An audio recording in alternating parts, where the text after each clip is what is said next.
suhunya dingin banget ya. Iya. Kalau boleh jujur, berarti tadi kehujanan. Emang dari mana tadi? Kalau aku dari Kakaknya dua. Banjarbaru, Dari Banjarbaru. Iya. Banjarbarunya di mananya? di sekitar Jipok. Jipok. Lapangan Murjani. Jipok. Aku padahal kurang tahu. Oh, lapangan Murjani ya? Iya. Boleh dong deketin dikit mic-nya. Oke. Kalau satunya dari mana? Aku dari Kayu Tangi aja sih Kak. Oh, dari Kayu Iya. Tangi. Anyway, kita kenalan dulu kali ya teman Pro 2. Ini udah ada teman-teman dari Bidu Berdaya, berarti ada Kak Utin ya. Iya. Oke, Kak Utin berarti dari ini apa? Dari prodi apa? Aku dari Prodi Ilmu Komunikasi angkatan 2021 Kak. Oh, 2021. Iya. Komunikasi ya. Iya. Karena memang ini kan part of project akhir kalian kan? Betul. Oke. Kalau satunya Kak Nazwa? Dari Prodi Bimbingan dan Konseling angkatan 21 juga. Dan Kak Nazwa ini adalah salah satu dari konselor sebaya ya. Iya, konselor sebaya. Oke, anyway tahun Pro 2 kemarin ini udah rame banget dan campaign mereka emang benar-benar menurut aku gokil ya tahun Pro 2 karena di sosial media mereka itu jalan banget. Mereka udah nge-recap mulai dari rangkaian agenda yang pertama. Waktu itu rangkaian agenda yang pertama berarti yang grand launchingnya kan? Betul Kak. Oke, terus rangkaian selanjutnya ada roadshow yang di Banjarbaru, and then Iya. di Banjarmasin. Terus kemarin terakhir pelatihan ya? Iya, bootcamp konselor sebaya. Ada bootcampnya. Iya, betul. Boleh dong diceritain kemarin gimana tuh rangkaian acaranya yang di Banjarmasin dulu deh, waktu itu bertempat di mana sih? Yang bootcamp ini ya? Bukan yang roadshow dulu. Oke. Kalau roadshow ini kita kemarin tanggal 6 ya Kak. Tanggal 6 kita laksanain di Aula SAC. Oke, Ya, yang di jadi- belakang tuh ya. Iya, betul Kak. Jadi untuk roadshow ini kita alhamdulillahnya antusias banget nih pesertanya. Kurang lebih ada 100 orang Kak yang datang Gokil. untuk area Banjarmasin ya Kak. 100 orang tuh ya. Iya, betul. Terus. Terus untuk di Banjarbarunya kurang lebih sama juga nih Kak. Nah untuk pelaksanaannya itu kita di Aula Tesla FMIPA. Kemarin gimana aja sih emang rangkaiannya kayak gitu loh yang untuk si roadshow-nya itu? Untuk roadshow-nya itu yang pertama kita ada pengenalan tentang FOMO Kak. FOMO, terus habis itu ada sharing session bareng-bareng kakak-kakak konselor sebagainya ya Kak. Terus kita ada sesi affirmation swab. Itu gimana tuh? Kan biasanya kita mahasiswa haus validasi ya Kak, Betul. haus afirmasi gitu. Jadi di sesi itu kita coba ajak teman-teman buat nulis afirmasi secara anonim terus kita tukar ke peserta-peserta lain gitu. Jadi teman-teman peserta dapat afirmasi secara anonim dari teman-teman peserta Nah, lain itu kayak gitu. saling bertukar kayak Iya, gitu ya. betul Kak. Jadi kayak bisa saling ngasih afirmasi positif Iya. satu sama lain ya. Iya. Karena kayak gini loh teman Pro 2 sekedar sharing aja. Emang biasanya emang jarang kayak gitu lah ngasih apresiasi ke mahasiswa gitu Iya. kan. Either itu pun kayaknya dosen itu biasanya lebih ke harus IPK mulu kayak gitu kan. Iya. Nggak ada yang lebih concern ke sana kayak gitu loh. Kalau Kak Nazwa kemarin hadir nggak di roadshow-nya? Kalau aku hadirnya di roadshow yang di BJB. Oh, karena emang tinggal di Iya, BJB ya. karena tinggalnya di Menurut BJB. kamu gimana kemarin roadshow-nya? Kan ikut kenalan juga tuh berarti kan, ikut sharing juga kan?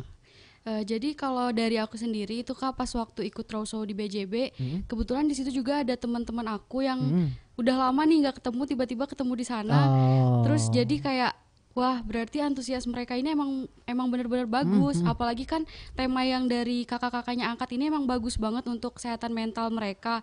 Apalagi yang kayak kakaknya bilang tadi ada pemberian afirmasi positif. Menurut aku itu penting banget sih kayak dikasih buat setiap orang kayak gitu.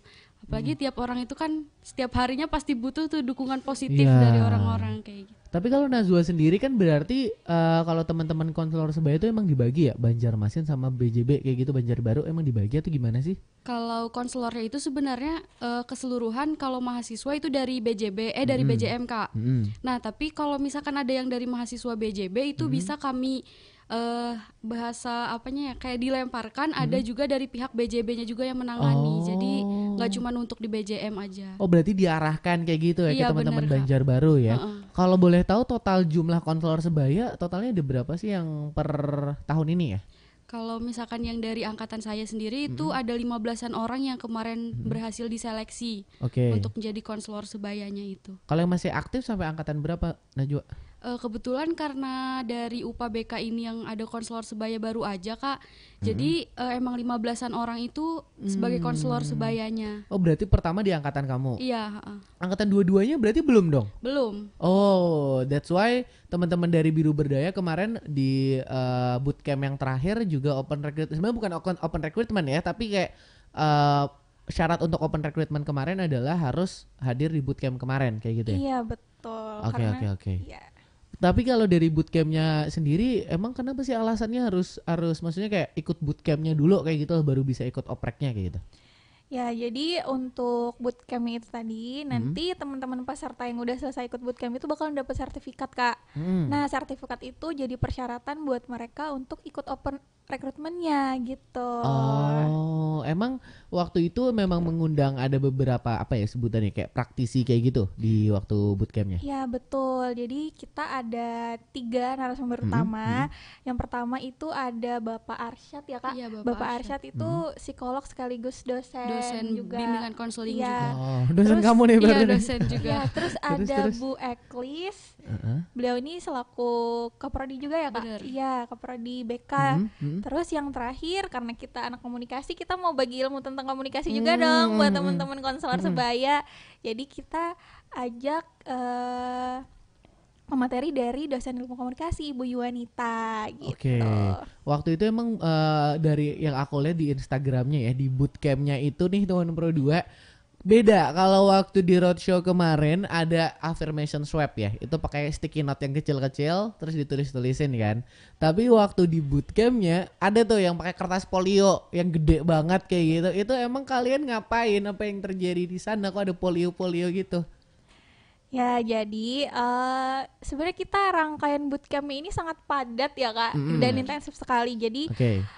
mungkin aku ceritain aja ya Boleh. gimana keseruannya rangkaiannya. Jadi di sesi pertama kita biasalah menyambut peserta, terus kita masuk ke sesi materi yaitu tadi yang pertama itu dari Bapak Arsyad, terus dilanjut lagi dari Bu Eklis. Nah untuk Bapak Arsyad sendiri ini kita melanjutkan lagi nih dari yang di roadshow kemarin tuh kan get to know about psychological well-being. Nah di sini kita masuk lagi nih ke tentang psychological well-being itu, terus disambung dari Bu Eklis tentang keterampilan konseling gitu. Oh, oke. Iya. Dan mungkin sedikit intermezzo dulu ya teman Pro 2, mungkin bisa ditambahin sama Kanas 2 juga nih. Karena ada teman-teman konselor sebaya. Jadi psychological well-being itu apa ya? Maksudnya gimana caranya adalah mencapai kesejahteraan psikologi dari si mahasiswa itu sendiri ya. Dan FOMO itu adalah salah satu tanda kalau dia ini masih belum mencapai si psychological well-being itu. Betul ya karena Benar, Najwa ya. karena kalau mereka FOMO berarti kan biasanya mereka itu memiliki kecemasan sendiri dalam dirinya. Kalau ketertinggalan sama orang lain mereka mungkin cemas atau Asli. bisa depresi tuh bahkan kalau misalkan berlebihan. Jadi itu artinya mereka masih belum bisa mencapai si psychological well-being itu. Dan inilah yang berusaha apa ya disampaikan dalam campaign teman-teman Biru Berdaya. Ini kali aja nih baru ada pendengar yang baru dengerin kayak gitu loh, atau mungkin pada penonton yang baru dengerin juga. Jadi intermezzo sedikit itu yang jadi concern utama ya teman Pro 2 dari teman-teman Biru Berdaya. Lanjut lagi, tadi kan udah ada 2 dosen tuh. Ada Bapak Arsyad yang fokusnya ngelanjutin yang psychological well-being, dan narasumber kedua itu fokusnya lebih ke gimana teknik konseling. Berarti itu diajarin tuh benar-benar gimana awal dari teknik konseling itu. Iya, bahkan mereka juga dikasih tahu kayak kata-kata yang tepat tuh seperti apa sih gitu. Gimana sih kayaknya seru deh materinya. Nah itu, terus gimana ya Kak? Mungkin dari Nah, Kanazani boleh, yang Kak lebih Najwa. tahu yang Gimana sih maksud yang dimaksud Iya, keseruannya kayak gitu loh. Nah, jadi kan dalam sesi konseling itu kita bukan semata-mata kayak kita biasanya kayak teman gitu Kak. Pasti ada teknik-tekniknya yang dipakai. Jadi kalau misalkan kayak salah satunya gimana cara kita menanggapi orang bercerita nih. Betul. Misalkan mereka datang, mereka itu sebenarnya kebanyakan datang ke kita itu bukan minta solusi, dan kita sebagai konselor itu sebenarnya nggak bisa memberikan solusi. Karena solusi itu tetap balik kepada dirinya si konseli itu sendiri. Betul. Jadi kita selaku konselor itu cuman bertugas untuk mengarahkan mereka. Oke. Jadi mereka yang masih buta jalannya nih, kayak gimana nih sebenarnya solusi yang harus aku ambil. Mungkin dengan mereka bisa bercerita dengan kita, mereka itu bisa oh iya ya, kenapa aku nggak melakukan ini, mereka jadi terarah kayak gitu Kak. Terbuka juga ya Terbuka pikirannya juga. ya. Tapi ini sekedar sharing juga ya Tahun Pro 2. Terakhir kita tuh waktu itu teman-teman Biru Berdaya main kesini sama Ibu Ririn ya. Iya betul. Dan beliau itu sebagai ketua UPBK ya. Iya, Kepala UPBK ULM ya Tahun Pro 2. Dan dia tuh cerita waktu itu Najwa, katanya emang harus pinter-pinter jaga mimik muka katanya. Bener. Gitu. Karena dia tuh pernah nanganin satu kasus waktu itu, katanya si pasiennya dia tuh pengen jadi ini loh, dancernya si Blackpink apa ya kalau nggak salah ya kayak gitu. Terus aku yang dengernya kayak gimana nih Ibu Ririn bisa menjaga mimik mukanya kayak gitu loh.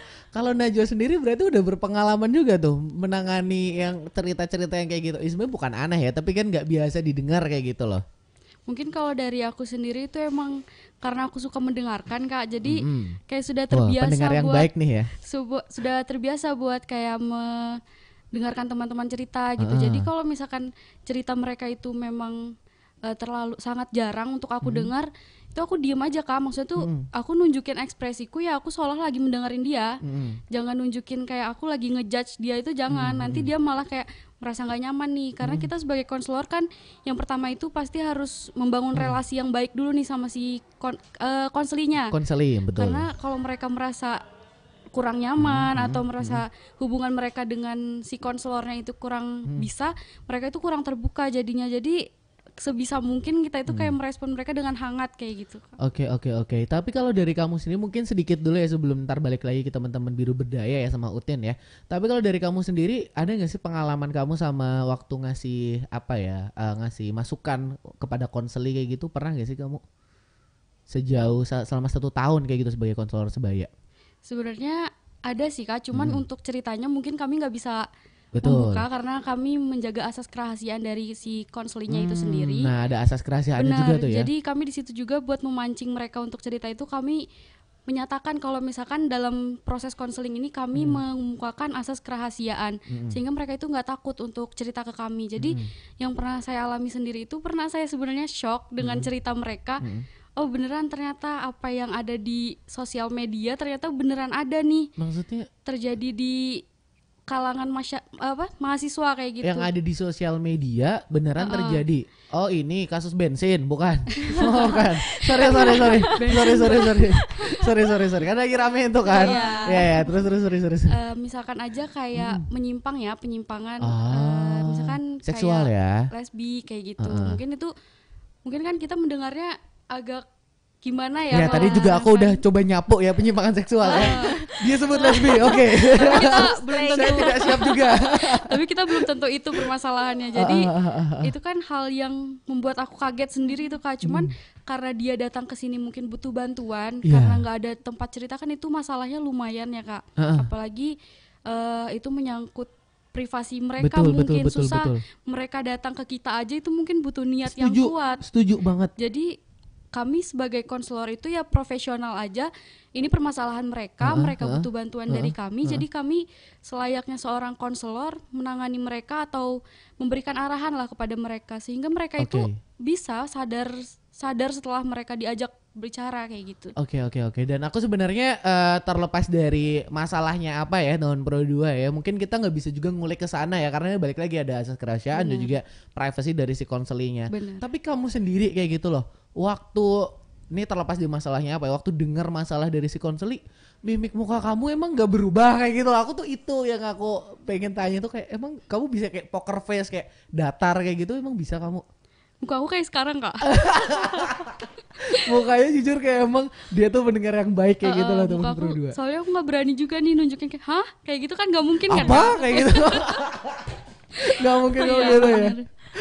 Jadi emang harus poker face kayak gitu ya. Bener. Tapi kalau misalnya kayak memang dia lagi sedih atau apa, berarti kamu harus nunjukin rasa prihatin juga. Bener. Dong. Empati yang tinggi juga untuk bisa mereka itu merasa nyaman sama kami. Dan which is itu kemarin yang diajarin waktu di bootcampnya ya. Bener. Oke. Dan di pemateri yang ketiga tuh ada salah satu dosen dari ilmu komunikasi ya. Iya. Jadi di materi ketiga itu kita bahas tentang communication action Kak. Jadi communication action. Jadi action. Mereka itu kita ajarin semacam bikin mini campaign lah, semacam yang dilakukan oleh Biru Berdaya ini. Jadi kita kasih ilmu nih ke teman-teman sebaya, terus mereka langsung praktekin langsung nih. Jadi mereka coba buat analisis situasi, terus mereka coba ngerancang pesan, terus kegiatannya apa gitu, tujuannya apa, audiensnya siapa gitu kan. Supaya si mereka ini juga bisa tahu ya pasar audiensnya dan lain-lain ya gitu ya. Dan mereka memahami gitu. Sebenarnya apa sih yang diperlukan? Misalnya mereka nantinya jadi konselor sebaya, UPBK tuh sebenarnya harus lebih gimana sih untuk komunikasinya gitu Kak. Paham. Berarti waktu itu juga kayak yang dari aku nangkap ya, mungkin dibenerin aja nih misal keliru. Berarti si concern dari salah satu narasumber di bidang ilmu komunikasi ini adalah gimana sih cara mengkampanyekan program-program dari si UPBK ULM itu ya? Oke. Jadi sebagai konselor sebaya nggak cuma bisa menjadi pendengar yang baik, tapi juga bagaimana caranya bisa mengemas si UPBK ULM ini supaya lebih dikenal lagi gitu ya? Iya betul Kak. Mungkin dan ini kan FYI aja Kak. Untuk pesertanya ini kan kita dari perwakilan masing-masing fakultas ya Kak. Nah jadi nantinya wajib tuh ya? Iya, kita memang gitu Kak kemarin. Alhamdulillahnya juga tercapai dari masing-masing fakultas ada gitu. Jadi nantinya mereka nih yang bakalan mengkomunikasikan tentang UPBK ke teman-temannya, diharapannya seperti itu Kak gitu. Dan setelah kemarin aku ngobrol juga ya tahun Pro 2 di dialog sebelumnya, emang UPBK ini salah satu fasilitas dari kampus juga. Betul. Jadi daripada kita tidak memanfaatkan ya, selagi kita butuh kenapa nggak kita manfaatkan dengan baik kayak gitu kan. Iya. That's why itulah alasannya kenapa teman-teman concern juga ke arah branding si UPBK-nya itu ya. Oke. Balik lagi nih ke Najwa, aku masih penasaran loh. Kalau kamu kan dari prodi UPBK ya. Dari nyanyok ya tahun Pro 2. Dari prodi bimbingan konseling ya. Itu berarti FKIP ya? FKIP. FKIP ULM ya tahun Pro 2. Kalau dari bimbingan konseling itu sendiri emang dikasih dasar-dasar komunikasi juga nggak sih? Karena kan tadi di tim Biru Berdaya kan mengundang teman-teman dari dosen komunikasi. Apakah emang ada aspek-aspek komunikasi yang diajarin juga tuh waktu kamu jadi konselor sebaya? Karena jujur ya, kamu bisa speak fluently kayak gitu. Kamu emang lancar banget ngomongnya dan bisa jadi pendengar yang baik juga kayak gitu loh. Emang ada diajarin? Mungkin kalau misalkan jadi seorang konselor kan kita nggak mungkin nih skill komunikasi kita minim. Nggak mungkin nggak gitu ngomongin ya. Iya nggak mungkin karena kita kan berhadapan sama konseli, kalau kita bingung dia tambah bingung nih datang ke kita. Ya, jadi betul. emang ada diajarkan kayak gimana caranya kita berkomunikasi dengan baik sama si konseli. Terus juga sebelumnya kan kami itu ada mata kuliahnya nih. Mata kuliahnya itu tapi lebih ke bagaimana pengimplementasian teknik konselingnya langsung di saat kita itu bisa melayani si konseli. Itu ada buat individu, ada yang juga kelompok. Jadi konseling itu nggak cuman berdua Kak. Seorang konselor sama konseli itu nggak cuman kayak gitu, tapi bisa juga kalau misalkan permasalahannya itu sama, itu bisa dikumpulkan jadi konseling kelompok. Gitu. Jadi bisa bareng-bareng kayak gitu ya. Oke. Menarik ya teman Pro 2. Dan sebenarnya aku masih pengen nanya-nanya lagi karena kebetulan Najwa juga kemarin jadi peserta juga ya waktu di bootcamp dan juga roadshow ya. Iya, benar. Aku sebenarnya pengen tahu juga sih kayak gimana nih cerita dari Najwa waktu dia jadi peserta di bootcamp dan juga roadshow atau campaign lah yang diadain sama teman-teman Biru Berdaya. Tapi setelah yang satu ini ya teman Pro 2, kita selingi dulu sama lagu. Selanjutnya ada dari Muram dengan Jangan Muram. So check this out.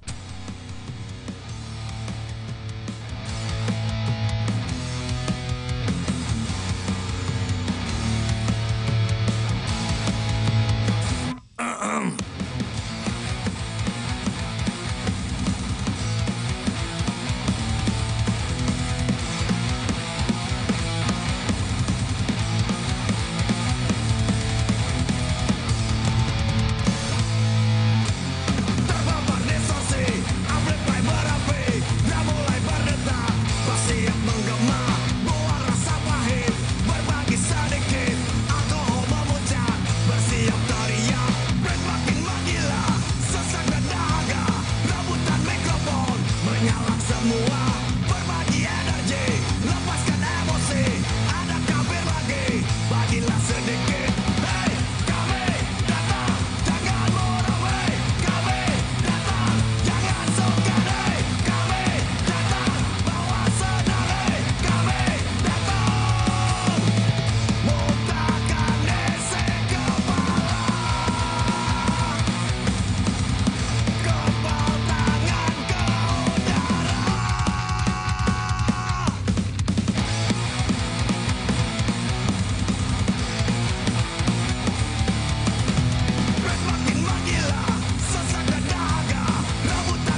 Mbak, kok mie ayamnya nggak ada ayamnya ya? Piye toh?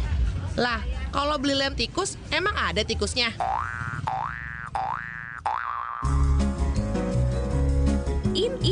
Intermezzo. Selamat pagi teman Pro 2. Teman Pro 2. Terbaik kamu. Ya, 95,2 FM RRI Pro 2 Banjarmasin masih barengan Bimo Risokin ya tahun Pro 2 di Sepada untuk edisi hari ini. Sebenarnya bentaran lagi udah mau pamit ya tahun Pro 2, tapi kita masih seru-seruan bareng dengan teman-teman dari Biru Berdaya Visip ULM yang berkolaborasi dengan UPBK ULM ya tahun Pro 2 dalam campaign mereka yang lebih concern dengan bagaimana psychological well-being mahasiswa. Anyway, tadi masih kita seru ya ngomongin tentang rangkaian di acara terakhir kalian, which is adalah bootcamp ya. Waktu itu di tanggal berapa pelaksanaannya? Ya, untuk bootcampnya itu kita laksanain tanggal 18 kemarin, Kak. Oke. Tempatnya di awal lantai 2 LMMC. Terus Banjarmasin ya? Iya, di Banjarmasin, Kak. Oke. Ya, gitu. Oh, oke. Kalau tadi kan udah ada beberapa narasumber yang ikut ngisi juga ya di sana ya. Emang ada rangkaian acara lainnya apalagi selain itu? Ya, lanjut cerita ya, Kak. Jadi habis sesi materi itu kita kasih challenge nih ke teman-teman, namanya itu case craft. Oke. Jadi di situ mereka dikasih skenario kasus, totalnya ada 10 skenario ya, Kak, yang berbeda-beda. Jadi tentang ada permasalahan akademik, terus ada permasalahan cinta juga, terus ada macam-macam lah gitu. Jadi di situ mereka dibagi masing-masing satu case. Oh, Terus per orang? Per kelompok, Oh, Kak. per kelompok. Jadi mereka Oke. dibagi per kelompok-kelompok kecil. Terus mereka nanti dapat mentor-mentornya dari kakak-kakak konselor sebaya.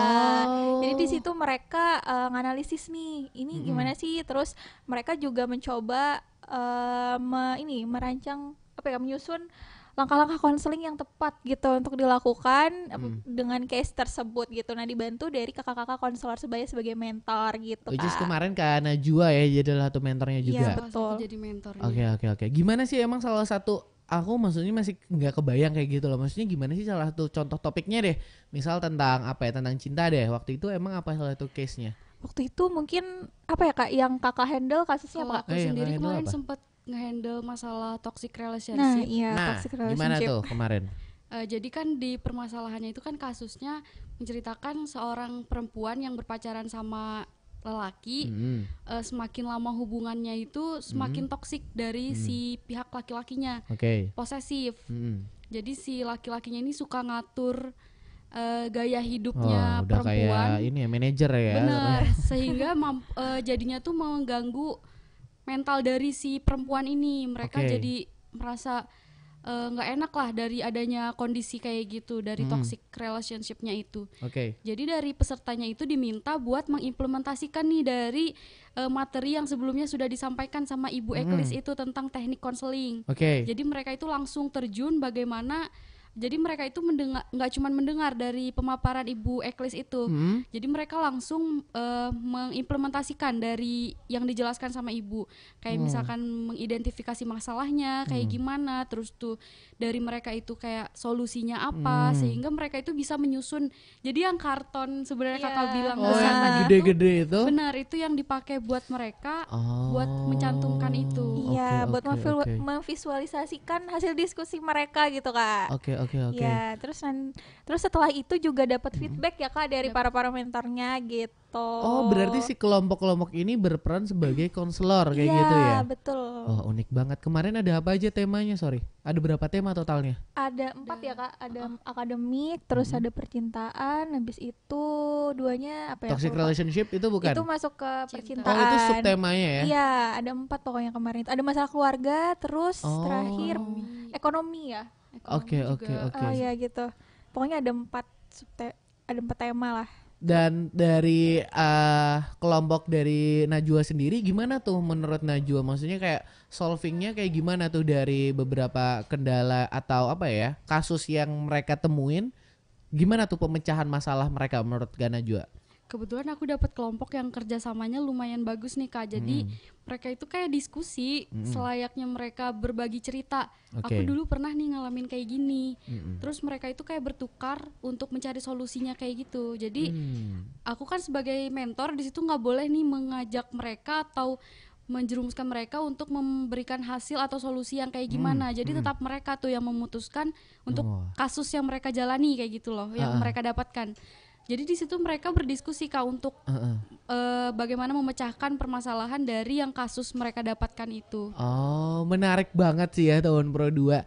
Aku kira yang kertas gede-gede itu yang buat komunikasi itu, yang buat ngepetain komunikasi itu. Sebenarnya itu juga sih Kak. Oh. Iya, jadi 2 kali. Wow, tapi berarti emang berkembang ya, yang waktu roadshow kecil kertasnya terus waktu bootcamp Iya. gede.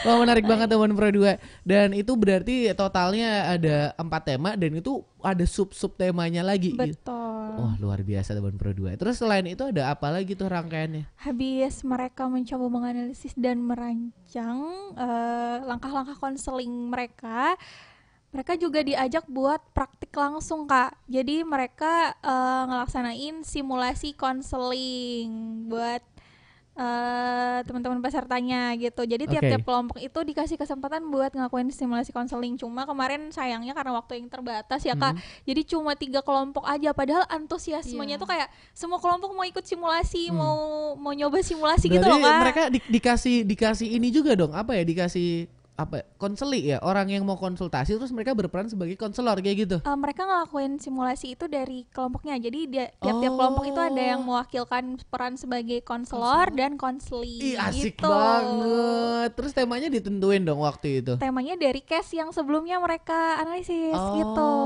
Seru. Jadi mereka nyusun terus mereka coba praktekin Kak gitu. Langsung simulasinya kayak Iya. Oke. Berarti itu emang literally seharian banget tuh ya. Betul. Mulai dari materinya ada, prakteknya ada, bahkan kayak sebenarnya bukan games ya, tapi kayak seru kayak gitu loh praktek kalian kayak gitu Karena loh. antusiasmenya wow gitu Kak. Iya, dan menurut aku pribadi ya jatuhnya nggak monoton juga sih. Betul. Karena kan biasanya kalau game yang seminar gitu cenderung monoton juga ya. Oke. Terus selain itu, ada itu udah yang terakhir atau ada lagi rangkaian acaranya? Sebenarnya habis itu baru masuk ke part komunikasinya Kak tadi. Oh, itu yang terakhir ya, Iya, sebagai rangkaian terakhir. Oke. Tapi so far kayak gimana nih feedbacknya nih? Mungkin aku pengen dengar dulu dari Kak Najwa nih yang ikut berperan, maksudnya kayak ikut terlibat juga di dalam acaranya sebagai mentor ya kemarin, terus juga sempat sharing juga ya di roadshow yang di Banjarbaru. Menurut Najwa gimana nih rangkaian acara dari teman-teman Biru Berdaya? Menurut aku keren banget sih Kak, dari awal yang grand launching itu ya Kak. Terus ada roadshow-nya juga, menurut aku kayak runtut gitu loh. Jadi mereka itu nggak yang langsung diarahkan ke pelatihan, tapi diberikan ilmu-ilmu dulu lah sebelum mereka itu langsung terjun. Jadi menurut aku sangat bagus banget dari adanya yang dilakuin sama kakak-kakak dari Biru Berdaya ini Kak. Jadi emang yang pertama dulu kayak udah launching dulu, terus nggak juga langsung seminar yang gede atau kayak gimana, tapi roadshow dulu. Dan roadshow-nya pun apa ya, terbagi rata kayak gitu. Banjarmasin ada, Banjarbaru juga ada, baru di bootcamp. Tapi kalau Najwa ngelihat sendiri rangkaian acaranya gimana? Maksudnya seru atau menurut Najwa mungkin wah ini ngebosenin atau kayaknya enggak ya, kalau dengernya aja udah seru kayak gitu loh.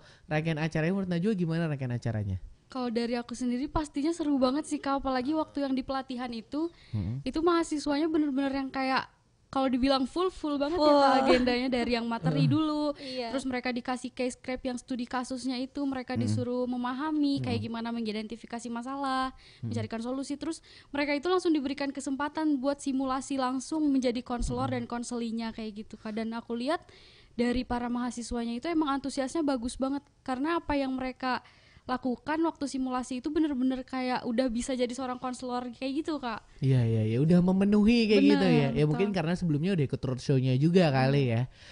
Oke. Kalau dari Utin sendiri nih selaku penyelenggara, gimana sih kamu ngelihat antusiasme dari teman-teman peserta kayak gitu loh? Karena kan ini balik lagi ya, maksudnya ini seharian nih kayak gitu, tapi teman-teman udah antusiasmenya begitu tinggi untuk datang. Menurut kamu kayak gimana sih ngelihat itu? Sebenarnya aku awalnya agak takut sih, karena kita acaranya seharian dan di dalam ruangan, aku takutnya peserta tuh pada bosan gitu. Cuma dari pagi itu kayak dari registrasi aja kayak udah banyak yang datang, terus sampai kita siang itu teman-teman masih pada semangat gitu, masih semangat terus, prakteknya juga bagus, jadi terbayarkan sih susah payah persiapan kegiatannya gitu dengan terus kan kita ada post-test ya Kak, terus aku ada post-testnya ya, lagi? ada pretest dan post-test gitu untuk tahu peningkatan pemahaman dari perkembangannya ya. peserta. Ya, di situ kan kita sisipin juga nih kesan mereka tentang acaranya dan feedbacknya bagus-bagus, jadi kayak sebenarnya seneng sih. menurut aku kayak jarang kayak gitu loh Tin, kayak orang yang bikin acara tapi kayak intimate kayak gitu loh. Iya betul. Karena kalian tuh bikin acaranya kayak benar-benar teman-teman ini bisa kasih apresiasi satu sama lain, and then mereka bisa kolaborasi untuk solve case yang aku yakin studi case-nya pun dekat kayak gitu loh sama mereka ini kayak gitu loh, masalah-masalahnya, dan itu jarang kayak gitu lah. Karena di situ memang mereka tuh kita biarin buat ya berpikir dan berekspresi tentang pemahaman mereka gitu loh Kak. Kita berikan ruang gitu loh Kak. Jadi ya menyenangkan ya. Ya Betul. Dan aku lihat juga hangat kayak gitu loh dari eventnya itu sendiri. Anyway, kalau dari Utin sendiri nih, ini kan udah bekerja sama ya dengan teman-teman dari UPABK ULM dan juga teman-teman konselor sebaya. Harapannya apa sih melalui event Biru Berdaya ini? Mungkin harapannya ya sesuai tujuan dari Biru Berdaya sendiri ya Kak. Kita pengen wujudin ruang aman dan suportif lah untuk di lingkungan kampus itu sendiri. Nah, harapannya nanti setelah kampanye Biru Berdaya ini selesai, agak sedih sih, tapi semoga nanti teman-teman bisa dapetin ruang aman itu, terus nggak ada lagi stigma negatif terutama tentang kesehatan mental. Teman-teman yang mau cari bantuan udah langsung top of mind-nya bisa ke UPABK, teman-teman konselor. Terus teman-teman konselor yang kemarin udah ikut pelatihan mungkin nggak cuma secara formal mereka bisa bantu lewat UPABK, tapi kalau mereka punya kenalan teman-teman mereka yang butuh bantuan, mereka bisa langsung bantu gitu Kak. Oke. Karena ini menurut aku persiapannya juga pasti panjang banget ya.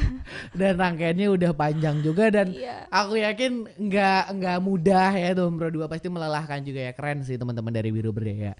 Dan kalau teman-teman dari konselor sebaya nih, Najwa sendiri nih, kan dengan adanya teman-teman Biru Berdaya yang mengkampanyekan atau kemudian menggaungkan lagi peran dari UPABK ULM, gimana sih Najwa ngelihatnya, atau mungkin harapannya seperti apa sih? Kalau harapan dari aku Kak, karena ada campaign ini kan jadi banyak nih mahasiswa yang tahu oh sebenarnya ada fasilitas dari UNIF sendiri buat kesehatan mental mereka, atau mereka itu memiliki tempat yang selama ini mungkin mereka mencari-cari. Karena kalau misalkan anggapannya kalau mereka mencari ke psikolog nih Kak, mereka bakal berpikir dulu apakah bayar nanti kayak gimana. Sedangkan kan kalau dari UPABK sendiri itu sama sekali tidak dipungut biaya. Jadi dari campaign ini sehingga bisa menjangkau berbagai mahasiswa yang sebelumnya belum tahu tentang adanya UPABK kayak gitu. Mungkin kalau harapan aku Kak, karena ada dibuka open recruitment juga, harapannya sih banyak yang bisa mendaftar, karena bisa menambah juga dari konselor-konselor sebaya yang mungkin nggak cuman untuk teman-teman yang mungkin kan kalau konselor sebaya kita nggak tahu nih siapa konseli kita. Tapi kalau misalkan dari mahasiswa yang lain-lain, mereka setidaknya bisa mengimplementasikan dengan teman-teman mereka yang di dekatnya. Yang paling penting sih dirinya sendiri dulu. Betul. Jadi ya at the end of the day, kalau habis ikut acara itu akan lebih baik kalau ikut menjadi konselor sebaya. Tapi kalau enggak pun ya enggak apa-apa. At least dia bisa bermanfaat untuk orang-orang di sekitarnya. Tapi minimal banget untuk diri dia sendiri ya, bisa ngehandle ya. Oke, dan ini mungkin kalau harapan dari aku sih semoga ya teman Pro 2, event dari Biru Berdaya ini nggak cuma selesai di bootcampnya itu aja, tapi juga akan berlanjut. Dan ini juga jadi pertanyaan terakhir ya teman Pro 2, apakah ada kelanjutan nih dari teman-teman Biru Berdaya di kampanyenya? Ya kalau untuk kami, karena ini berhubungan sama tugas akhir kami ya Kak, untuk keberlanjutannya sayangnya kami harus berhenti di event bootcamp ini.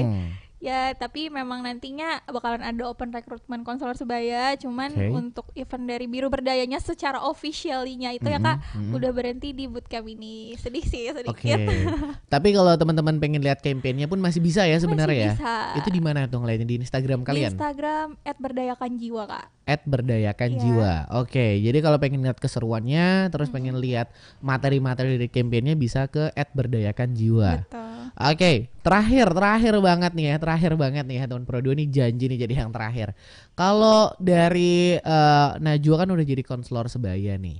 Kalau dari Utin nih, teman-teman dari Biru Berdaya kan konselor sebaya nggak harus dari nggak harus dari Prodi BK kan? Iya. Tertarik nggak untuk jadi konselor sebaya? Atau mungkin ada pengen daftar kayak gitu? Sebenarnya kalau tertarik sih Kak. Pastinya karena melihat gimana ya, kalau semakin kami mengerjakan ini semakin kami mengenal gitu kan Kak, peran dari konselor sebaya itu gimana, terus seberimpact apa gitu buat teman-teman yang teman-teman konseli kan. Cuman karena kita taunya udah di akhir gitu sayang kan, ya. Sayangnya kita taunya di semester akhir, kenapa nggak dari semester 5 gitu kan. Betul. Mungkin kita masih punya kesempatan buat gabung nih sama teman-teman konselor sebaya. Atau ntar lanjut aja S2 psikolog supaya bisa jadi psikolog. Agak-agak jauh ya dalam Pro 2 ya. Mungkin bisa kita pikirkan nanti. Mungkin bisa lebih ke bermanfaat untuk teman-teman sekitar aja. Betul. Oke, anyway teman Pro 2 itu tadi ya dialog kita bareng teman-teman dari Biru Berdaya FISIP ULM. Terima kasih banyak lo udah main lagi ya ke Pro 2 ya. Oke, dan semoga untuk teman-teman konselor sebaya juga sukses selalu. Semoga nanti kalau ada program kerja lain yang menarik boleh deh main ke Pro 2 FM. Ntar kita ngobrol lagi kali ya. Kita tukar pikiran supaya juga banyak yang sadar bahwasannya penting untuk memperhatikan kesehatan jiwa dan kesehatan mental kayak gitu ya. Benar banget. Dan supaya teman-teman ULM khususnya jadi tahu nih, ada nih fitur namanya UPA BK kayak gitu kan yang bisa dimanfaatkan. Untuk teman-teman Biru Berdaya juga sekali lagi terima kasih banyak ya, dan semoga sukses selalu untuk tugas akhirnya. Dan apapun nanti hasilnya, aku harap semoga apa yang kalian usahakan bisa bermanfaat dan juga berdampak sih ya teman Pro 2. Dan yang terpenting semoga apapun hasilnya nanti sesuai lah ya dengan usaha yang telah kalian lakukan lah ya. Terima kasih loh sekali lagi loh teman-teman, dan terima kasih ya. Terima kasih juga Kak. Oke, itu tadi ya teman Pro 2 dialog singkat kita barengan teman-teman dari Biru Berdaya FISIP ULM dan juga teman-teman dari UPA BK ULM ya teman Pro 2 barengan konselor sebaya.